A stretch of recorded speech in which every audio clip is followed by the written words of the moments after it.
Welcome back. Karnataka के चुनावी दंगल में आपका एक बार फिर से स्वागत है। तो नतीजे आ चुके हैं जहां पर कांग्रेस को एक शानदार जीत मिली है और बीजेपी की सीटें यहां पर काफी ज्यादा कम हुई। उन्होंने कहा कि वो इसमें आत्ममंथन करेंगे और जेडीएस को तो काफी ज्यादा, जैसे आप कहें, पत्ता साफ होता हुआ यहां दिखाई दिया। बहरहाल तो चलिए ये ताज़ा नंबर जो आपकी स्क्रीन पर हैं, अब ये ऑलमोस्ट रिजल्ट में कन्वर्ट हो गए हैं, तो आगे बढ़ाते हैं बातचीत को। विजय ग्रोवर साहब जुड़ गए हैं इस कार्यक्रम में हमारे साथ। तो ग्रोवर साहब, सवाल यही कि काफी सारी बातें हो गई अब तक, लेकिन आपके लिहाज से, क्योंकि आप कई चर्चाओं में शामिल रहे जब ये चुनाव के बारे में हम बातचीत करते थे, तो क्या काम करा कांग्रेस के लिए? बहुत सारी चीजें हैं, घोषणा पत्र हैं, फिर कुछ मुद्दे आ गए बीच बीच में, फिर बजरंगबली भी आए, क्या आशीर्वाद इनको चला गया?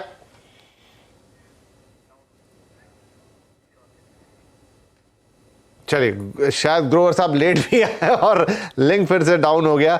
एनीवे, तो चलिए नागराजन साहब क्या कहेंगे? भगवान का आशीर्वाद इस बार कांग्रेस के साथ। बिल्कुल 89 में देवेगौड़ा ने उस सीट जीती थी, रामनगर।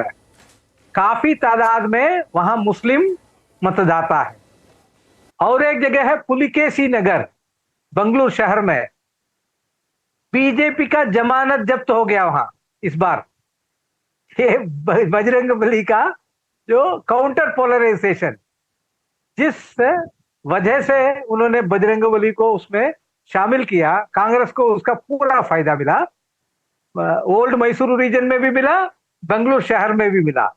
बेंगलुरु शहर में और मुस्लिम तादाद बहुत होने का जो जगह है गांधीनगर, वहां से 115 मतदान से कांग्रेस जीत गई।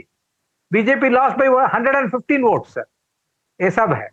और जो बीजेपी है के बारे में यदि हम उसका डाटा को देखें तो बीजेपी पिछली बार कोस्टल कर्नाटका, कारावली और मध्य कर्नाटका और किट्टूरू कर्नाटका, यहां तीनों जगह आगे थी उनका। और खासकर इस बार कोस्टल कर्नाटक में उनको सीटें घटी है, फिर भी 12 सीट वो सबसे बड़ी पार्टी वही है। लेकिन सेंट्रल कर्नाटका में उनका पिछली बार 21 सीट था, अभी वो घटकर 5 सीट में आ गई। कांग्रेस को 19 सीट हो गया वहां। ऐसे बेंगलुरु शहर में एक ही जगह है बीजेपी को सबसे बड़ी सीट मिली है, 14 सीट मिली है। पिछली बार 11 सीट थी वहां 14 सीट मिले।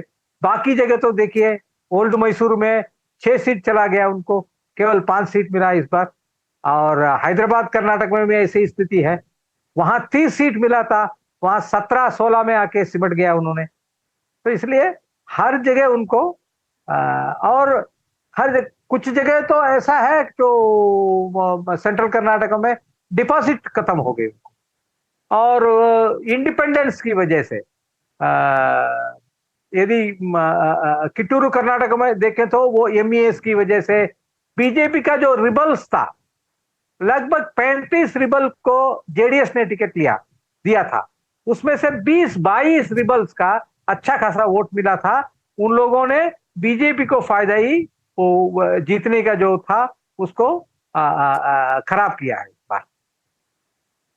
बड़ा इंटरेस्टिंग पॉइंट है विपिन, एक ये ग्रोवर साहब जुड़ गए। मैं ग्रोवर के पास जाना चाहूँगा, ग्रोवर जी के पास, कि बहुत स्ट्रांग पोलराइजेशन हुआ है, बहुत ही स्ट्रांग पोलराइजेशन हुआ। अच्छा, ग्रोवर जी का फिर लिंक डाउन हो गया। आज बजरंगबली कृपा उनके ऊपर नहीं है बिल्कुल बार बार उनका लिंक डाउन हो रहा है। गुरुप्रकाश जी, सीरियस नोट पे सवाल है ये। देखिए, ये बहुत पूरी कहानी बड़ी स्ट्रांग नोट पे पोलराइजेशन की दिख रही है। हिजाब का मामला वहाँ उठा, फिर ये मैनिफेस्टो में कांग्रेस में लिखा कि हम बैन करेंगे, फिर बजरंगबली का इशू आया।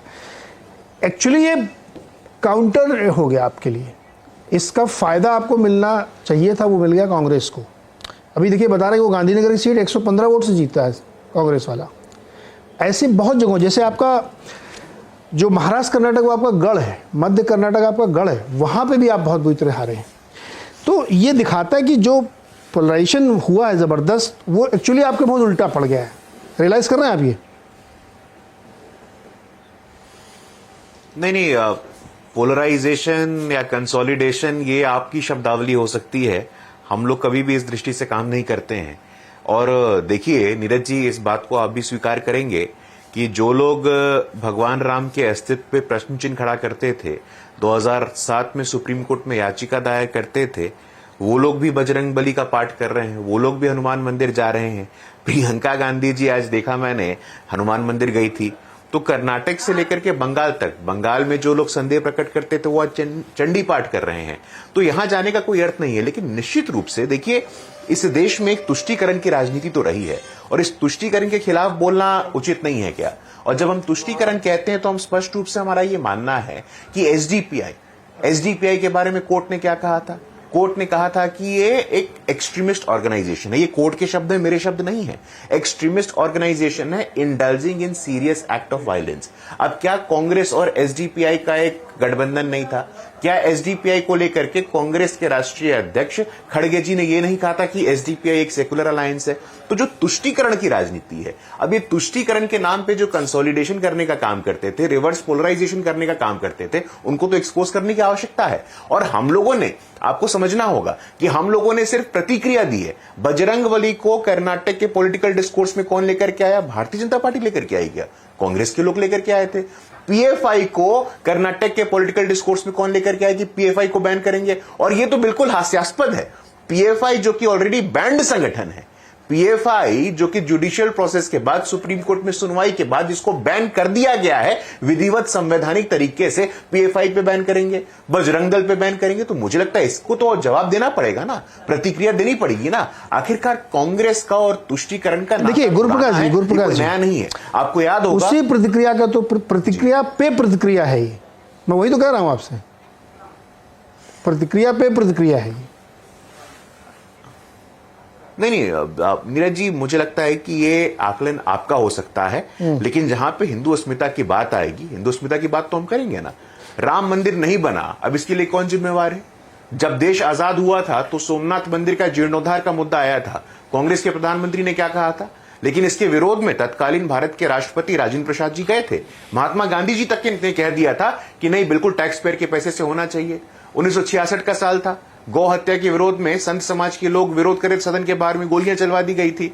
2007 का साल था, मनमोहन सिंह ने कहा था कि देश के संसाधनों पे पहला हक मुसलमानों का है। तो कांग्रेस पार्टी तुष्टीकरण की राजनीति करे तो ठीक, हम प्रतिक्रिया भी ना दे, हम जवाब भी ना दे, आंदोलन भी ना करे, ऐसा तो नहीं होगा ना। देश में जो 80% हिंदू हैं, उनकी अस्मिता का क्या, उनके सम्मान का क्या, उनके आस्था का क्या, वो तो हम बोलेंगे। लेकिन हम जब कहते हैं सबका साथ, सबका विकास, सबका विश्वास, तो सर्वांगीण विकास हो, समावेशी विकास हो, कोई भी व्यक्ति रह ना जाए। हम दीनदयाल उपाध्याय जी के अंत्योदय पंक्ति में खड़े अंतिम व्यक्ति के कल्याण की बात करते हैं, और वो करते रहेंगे, ना जात के आधार पे, ना धर्म के आधार पे, काम के आधार पे।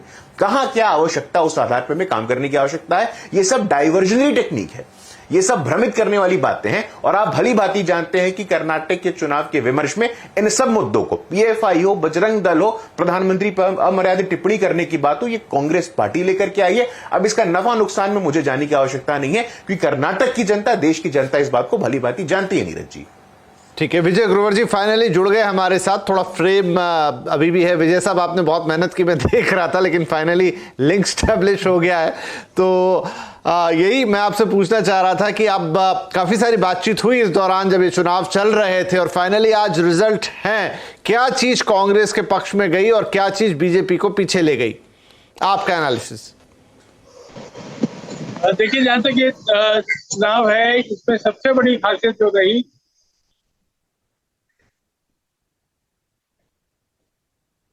सर नीरज, आपको मेरी आवाज आ रही है? हाँ जी, हाँ जी, आ रही है।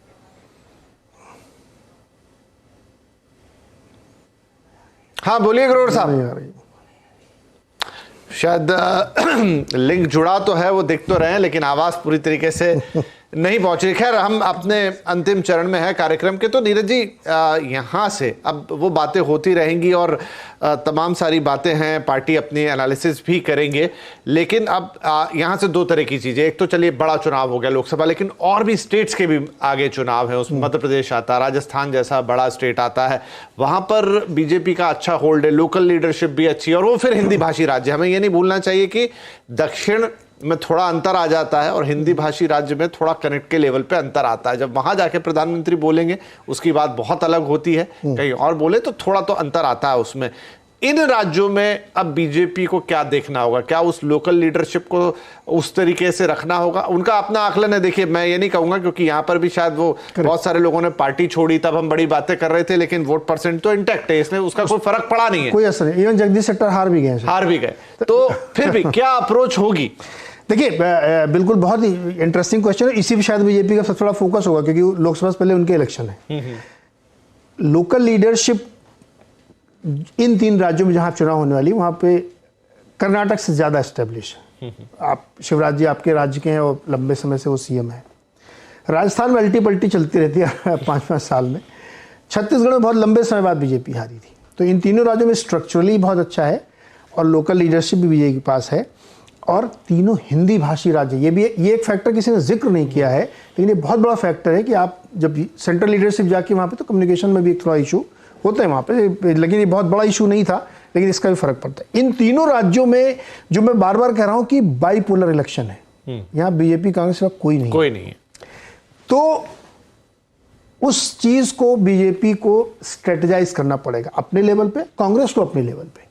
और चूंकि जो जहां है उसका एंटी इनकम्बेंसी होगा, राजस्थान में कांग्रेस के लिए एंटी इनकम्बेंसी होगी, मध्य प्रदेश में बीजेपी के लिए होगी, छत्तीसगढ़ में कांग्रेस के लिए होगी। तो एंटी इनकम्बेंसी को आप क्या भुना ले, इस पे काम करना पड़ेगा। और ये बिल्कुल तय समझ लीजिए, यहां से लेकर 24 तक जिन राज्यों में सिर्फ 2 पार्टी के चुनाव, जिसमें एक तरफ बीजेपी एक तरफ दूसरा है, वहां पे आपको अपनी स्ट्रेटजी थोड़ी बदलनी पड़ेगी। ये आपको कर्नाटक इलेक्शन ने एक मैसेज दे दिया है। तो अब हमारे ख्याल में हमसे ज़्यादा समझदार बीजेपी के लोग हैं और वो इस पे सोच जरूर रहे होंगे। मुझे जो समझ में आ रहा है वो सिर्फ यही समझ में आ रहा है कि आपको अपनी स्ट्रेटजी थोड़ी बदलनी पड़ेगी, क्योंकि ना तो कोई मुद्दा हारा है यहाँ पे। मैं तो कह रहा हूँ, मुझे कोई बताए ना जगदीश शेट्टर या 47 लोग बीजेपी से टूट के चले गए थे कांग्रेस में, कोई फर्क नहीं पड़ा उनके जाने आने से। बंगलौर का नगराजन जी कह रहे हैं, बंगलौर में अभी भी ज़्यादातर सीटें बीजेपी ने जीती हैं।